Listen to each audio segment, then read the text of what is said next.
Place à présent au deuxième épisode de notre série Un lieu des histoires. Et nous sommes à Fort-Louis, au nord de Strasbourg, 280 habitants. Et depuis quelques temps, s'ajoutent des invités surprises, Anne-Laure Marie et Jérôme Gosset.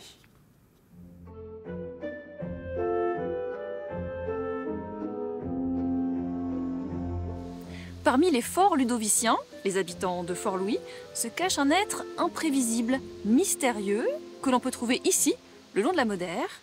Petit indice, il est moustachu. Et son petit nom, le castor.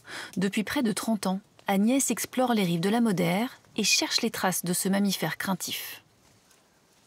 Alors on voit que c'est du castor parce qu'on voit les traces dedans. Donc, et là, ces copeaux, ils sont trop frais, hein, ils n'ont pas 8 jours, hein, tout juste 8 jours. Des traces de dents bien visibles en effet. Le castor est végétarien, il se nourrit de plantes aquatiques l'été et d'écorces l'hiver. Et s'il s'attaque aussi férocement au tronc, c'est parce qu'il utilise aussi le bois pour se faire des abris. Du bois qu'il grignote sur les berges ou au milieu de la rivière. Le castor, il est comme un poisson dans l'eau.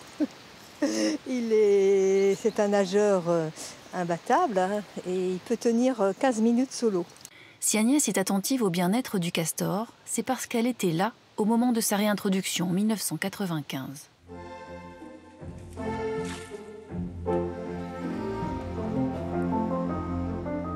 Après l'Adolaire en 1968, puis l'île, c'est la Modère, bras du Rhin encore sauvage, qui est choisie pour accueillir une famille. Une famille, c'est le papa, la maman, de 1 à 3 bébés qui naissent au mois de juin. Mais à 3 ans, les castorins sont obligés de partir pour se fonder une propre famille. Des individus précieux parce que le castor avait complètement disparu de nos rivières au milieu du XXe siècle. Chassé pour sa viande et sa fourrure, mais pas seulement.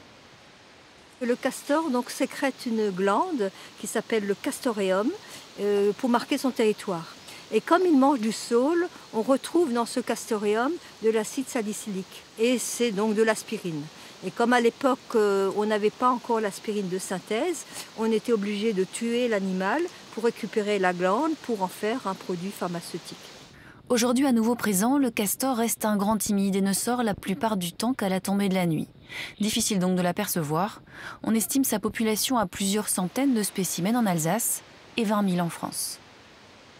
Et on comprend bien pourquoi le castor a pris ses aises ici, tant les paysages sont beaux. La Modère, évidemment, n'y est pas étrangère. Elle bénéficie même d'un arrêté de protection du biotope. Et ça, c'est ce qu'on verra demain.